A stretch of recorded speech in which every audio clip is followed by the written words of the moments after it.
ላያችሁ አልፈልግም። ከዚህ ቤት ኮተታችሁን ይዛችሁ ውልቅ። ጭራሽ እንደዚህ ሆነ።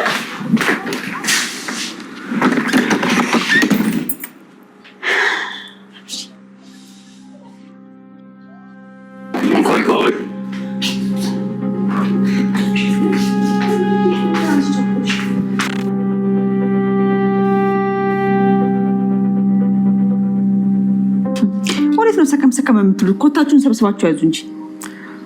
በሩን ደግሞ እኛ ከፍተላችኋለን።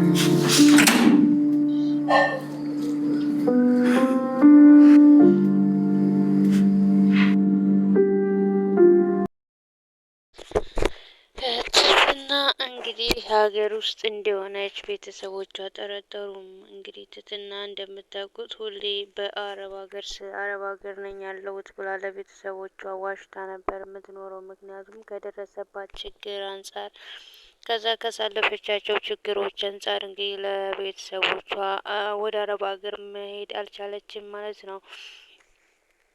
ነገር ግን እንግዲህ አረብ ሀገር ነኝ ብላ ነበር ለቤተሰቦቿ ስልክ የምትደውለው። ነገር ግን አሁን እየነቃችባት መጣች ማለት ነው። እህቷ ለሰው ሳሳየው ስልክሽን ይሄ እኮ የኢትዮጵያ ስልክ ነው ብለዋሉኝ። እንዴት ነው የኢትዮጵያ ነው እንዲ ያለሽው ምናምን አለቻት ማለት ነው። ነገር ግን እሷ ኢትዮጵያ እንዳልሆነች አረብ ሀገር እንደሆነች ተሳስተው ነው ይሆናል እንጂ እኔ አረብ ሀገር አይደለሁም ምናምን ብላታለች ማለት አረብ ሀገር ነኝ ብላታለች ማለት ነው። ሌላ ነገር ያሏት እንግዲህ ሌላም ነገር ምነግርሽ ያለኝ ለአባታችን ትራንስፖርት የለውም እና ትራንስፖርት ላኪልን ምናምን እያለቻት ነበር ማለት ነው። ሲቀጥል እንግዲህ እህቴቱም እንግዲህ ወደ አንቺ መምጣት እፈልጋለሁ፣ አረብ ሀገር መምጣት እፈልጋለሁ እና ፕሮሰስ እንድጀምር እርጅኝ እያለቻት ነበረ። እኔ ለእናንተ አንሽ ነው ወይ እንደዚህ የምትይኝ ምናምን ስትላት፣ አይ አንቺም እኮ የራስሽን ኑሮ መኖር አለብሽ፣ አንቺ ገና ጩጬ ልጅ ነሽ፣ ቆይ ምናምን እያለቻት ነበር ማለት ነው። እንግዲህ ትትና ከመድብል ተበድራም ቢሆን አባቷ ትራንስፖርት ከበር ለማድረግ ሞክራለች ማለት ነው። እንግዲህ መድብል ግን ያሳዝነኛል። ሁሌ የእሷ ረጂ ለመቀፈል ስትፈልግ ይቅርታ ከፍላለሁ እያለች ትወስዳለች። ግን ያልደረሰበት ግርግር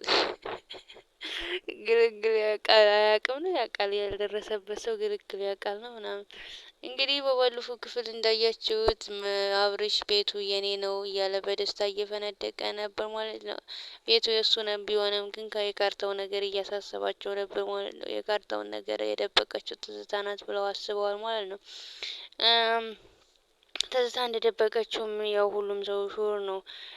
ስልኳን ጠምጣና የምትደውሉበት ሰው ጋር ሳሚ የሚባል ሰው ነው የሚቀያየርላት እያለ ነበረ ተንከሲስ ማለት ነው። ስለዚህ ስልኳን አምጪ ስትባል እንግዲህ ተንከሲስ ቀድሞ እኔ ነኝ የማመጣው ትደልታለች ምናምን እያለ ነበር ማለት ነው።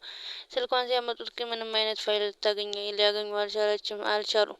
ምክንያቱም እሷ በራሷ ስም ለማዞር ነው የፈለገችው እና የአብርሽ ስም እንደሆነ ታውቅ ነበር ማለት ነው። ሲቀጥል እንግዲህ ስልኳ ላይ የምታወራቸውን ነገሮች ፋይሎቿን በሙሉ በደንብ ቶሎ ነው ካወራጭ በኋላ ታጠፋለች ማለት ነው። ስለዚህ ምንም ነገር ሊያገኙባት አልቻሉም ማለት ነው። እሷም ራሷን ንጹህ እንዳረገች እያሰበች ነው ማለት ነው። አሁን ላይ እንግዲህ አብርሃምም ከትትና በኋላ አብርሃምን ቀጥሬዋለሁ ምናምን ብሏት ነበረ እንትና መድብል ማለት ነው። ከዛ አብርሃምም እንግዲህ ወደ መድብል ሄዶ ነበር ማለት ነው። የበቃ የሆነ ምክር እየተማከሩ ነበር። ቤቱ ያንተ ስለሆነ በጣም ደስ ብሎኛል፣ እንኳን ደስ አለህ ምናምን ብሎ መድብልም ደስታውን ገለጸለት ማለት ነው። ነገር ግን ካርታው በእኔ ስም አይደለም ምናምን እያለ ነበር ማለት ነው። ማለት ካርታው የለም እጄ ላይ ምናምን ወስደውብኛል ምናምን እያለው ነበር ለመድብል ማለት ነው። ካርታውን የወሰደችብህ ራሷ ናት፣ ማንም ሰው አይወስድብህም። ሁሉም ሰው ስለ ካርታ ስታወራ ሰምቷታል ማለት ነው። ስለዚህ እሷ ግን እምቢ አላየውም ብላ ግግም አለች። አየው ካለችማ እንዴት የራሷን ፕሮጀክት ታበላሻለች? ለምን እንደዚህ? ከዛ የሆነ ምክር ያመጣለትም እንግዲህ መድብል ይመስለኛል። ስለዚህ እንደምትወዳት አድርገህ ቅረብና ለሁሉም ተናገርና እንደ ፕራንክ አስመስለ ላይክ ነው ላይክ እንደምትወዳት አስመስለህ ለማጣራት ሞክር በፍቅር ቀርበህ ምናምን እያለው ነበር ብሎት ነው የሚሆነው። በእርግጥ እዛ ላይ አልሰማንም። እንግዲህ አብርሽ እንዳያችሁት ጽጌ ማን ነው እነሱ እያጸዱ ባሉበት ታይም ላይ ማሚን እያቀራረቡ ራት ባሉበት ታይም ላይ እንግዲህ ወደ ማነው ወደ ትዝታ ክፍል ገብቶ ነበር ማለት ነው። ትዝታን እንግዲህ እህትት እያላት ነበር ማለት ነው ይመስለኛል። ግን ያ ጀስት እሷን ቀርቦ ካርታውን ለመቀበል እና ቀስ ብሎ ለማጣራት ምናምን ነው። እና እንግዲህ ቀርቦ አስመሳዮች እንዲሆን ሁላቸውም ተረድቻለሁ። ሁላቸውም አስመሳዮች ናቸው። ስለዚህ አንቺ እኮ የመጀመሪያ ነሽ፣ በጣም ነው የምወድሽ፣ ሁሉን ነገር ያስተማርሽ ነሽ ምናምን ብሎ ትትስ ሲላት እሷን በደስታ ፈነደቀሽ። ስለዚህ አንቺ ምንም ነገር አታውቂም፣ ንጹህ ሰው እንደሆንሽ አውቃለሁ ምናምን ምናምን ሲላት ደስ ብሏታል ማለት ነው። ስለዚህ እንግዲህ ትዝታን በፍቅር ካልቀረቧት በስተቀር በጸብ ስላልተመቻቻቸው ልትነግራቸውም ስላልቻለች ማለት ብዙ ብለዋታል። እንግዲህ ከዛ ውጭ ከማፋጠጥ ውጭ ምንም አይሏትም። እሷ እንደወሰደችው ደግሞ ሞር እርግጠኛ ናቸው። ምክንያቱም ስለ ካርታ በተወረቡ ቁጥር ትደነግጣለች። እና ተንከሴ ደግሞ ብዙ ፋይሎችን ስላየባትም እንትን ትላለች ማለት ነው። ከዛም በኋላ እንግዲህ አብርሽን ልጁ ሆይ በጣም ደስ ብሎኛል እንደዚህ ስላልከኝ ምናምን እያለችው ነበር ማለት ነው። ከዛ ችግር የለውም ከዛ ምናምን እያደርጉ አንተ እንደ ድሮ አሁንም አይነፈር ነህ እንዴ? እኔ እኮ ነግሬህ ነበር። እንኳን በጊዜ ነቃህ፣ እንኳን ክፉ ሰው መሆናቸውን አወቅ፣ እንኳን እንደዚህ ያደረግ በቃ ብዙ ነገር አለች ማለት ነው። አይ ነቅቻለሁ፣ በቃ አንቺና እኔ ብቻ ነን እዚህ ቤት የምንኖረው ምናምን እያላት ነበር ማለት ነው። አብረሽ ግን እሷ መቼም ቢሆን አያምናትም። ስለዚህ እንግዲህ አንቺና እኔ ብቻ ነው የምንኖረው ምናምን ሲላት እንግዲህ በጣም ደስ ብሏታል። አሁን አንተና እኔ እንጋባለን፣ አንተ ፍቅረኛ እንደሆንክ ደግሞ ለሁሉም ሰው ነው የምናገረው ምናምን እያለች ነበር ማለት ነው። ሰው እንግዲህ ሂጂ ተናገሪ ምናምን እያለን ነበር ማለት ነው። እንግዲህ እነትና እራት እያቀረቡ ነበር ስናይ ግሌ ማለት ነው። ከዛ በረሪ እየቀረቡ ባሉበት ታይም ላይ እንግዲህ ሄዳ በቃ የሆነ ነገር እያደረገች ነው፣ ሪያክሽን እየሰራች ነበር ማለት ነው።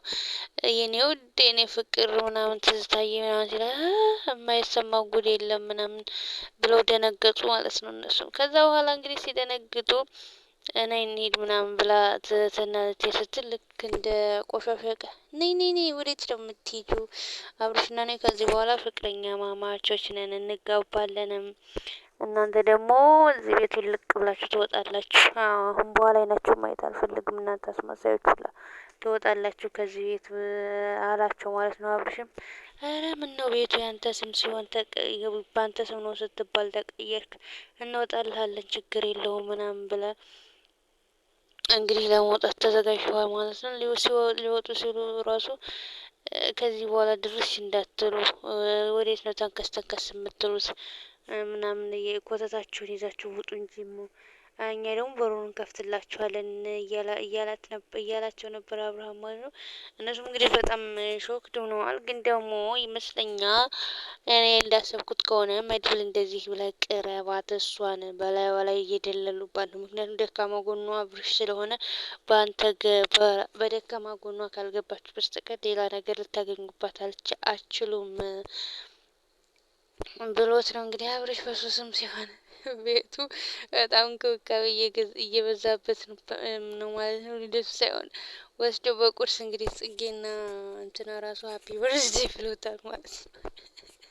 እንግዲህ ሁሉም ቤተሰቡ በጣም ደስ ብሎታል። ጽጌ ጸጉርህን ማሳጅ ማረገው እኔ ነኝ፣ እችኛዋ ደግሞ እኔ ሁሌ ቁርስ ማበላ እኔ ነኝ ፊልም ማረገው ምናምን እያለችው ነበር ማለት ነው። ከዛ አብርሽም ያው በጣም ደስ ብሎታል እንግዲህ ገርሞ የለም ነበር። ከዛ ደስታ መካከል እንግዲህ ዋናው ቤሊፍቱ የአብርሽ መሆኑ ነው ምናምን እያላት ነበር። ለግሌ አብርሽ ነው እያለ አንተ ሁሉ አይሆንም፣ አትመካ በሰው ንብረት የራስህን ኑሮ መመስረት አለብህ እያለችው ነበር። ያንማ የራሴን ኑሮ እንዳመሰረትም አንቺ ወደ ውጭ ልትሄጂ ነው፣ ሰው ከማን ጋር ሆኜ እመሰርታለሁ፣ አይዞህ የሚለኝ የለም ከጎኔ፣ ወንድ ልጅ ደግሞ የሚያበረታታው ያስፈልጋል እያላት ነበር ማለት ነው ለግሌ። እኔ ውሳኔ መቼም ነው የማልቀይረው፣ ዛሬ ራሱ ባገኝ ሄዳለሁ። ስለዚህ ለዛ እኮ ነው ህይወታችን እንደ አዲስ መጀመር አለብን ያለችው ነበር ማለት ነው። የገርሞ ግን ያን ነገር አክሰፕት ማድረግ አልቻለም ማለት ነው። ሌላው እንግዲህ የእንትና ታሪክ ነው። በጣም እንጂ ወላሂ እንዴት እንዳሳዘነች ለአረብ ሀገር ያለ ሴቶች በሙሉ ይሄ ህይወት ሁሉ ይገኝባቸዋል። ቤት ተሰርቶ ማለት ይሄ ህይወት ያጋጥማቸዋል። ቤት ሰራን እያሉ ወንዶቹ የሰው ቤት ይልካሉ፣ ፒክቸር ምናምን። በእርግጥ ማለት ማበድ ራሱ ሲያንስባት ነው እንደዚህ አይነት ነገር ሀፕን ያደረገባት ሴት በጣም ነው የምታሳዝነው።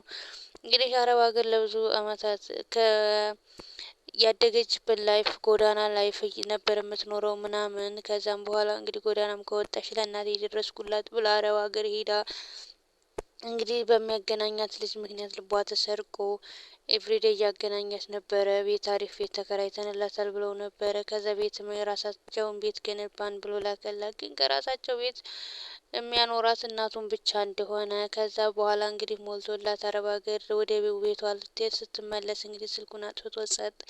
ከዛ እናቷን ፍለጋ በምትገባበት ሰዓት እንግዲህ እሱና እናቲቱ ከሰራችው ቤት እናቲቱ እና እሷ ተቀመጡ። ከዛ የእሷ እናት ደግሞ የተቀመጠችበት ታማ እየተሳቀቀች ከማይረባ ደሳሳ ጎጆ ውስጥ ነበረች። ከዛ እናቲቱን ማሳከም ያስጠጣ በጣም ነው እንደዚህ አይነት ላይፍ ያሳለፈች ሴት መኖሯ ራሱ የሚደነቅ ነው። እናቷን በራሷ ገንዘብ እናቷን ማሳከም ሳትችል እንግዲህ እናቷ በህይወት ስትጠፋባት በጣም ነው የሚያመው። እውነት በጣም ነው ተሳዝነው። ጽጌ አይኖች ፊልም ግን ደግሞ በቃ ላይክ ልብ ይነካል። እውነተኛ ታሪክ ነው። ብዙ የአረብ ሀገር ሴቶች እንደዚህ ይበላሉ እና በጣም ነው ያሳዘነችኝ። እና ሰውየውን አይደለም መግደል ሳይሆን ኖርማል መግደል ሳይሆን የሆነ በቁም ማሰቃየት ችግር ምን አይነት እንደሆነ ማሳየት። በቀል የፈጣሪ ቢሆንም እንደዚህ ችግር ምን አይነት እንደሆነ ማሳየት ነው። እንደዚህ አይነት ሰውንና ጽግዬ አይዞሽ መሳያለል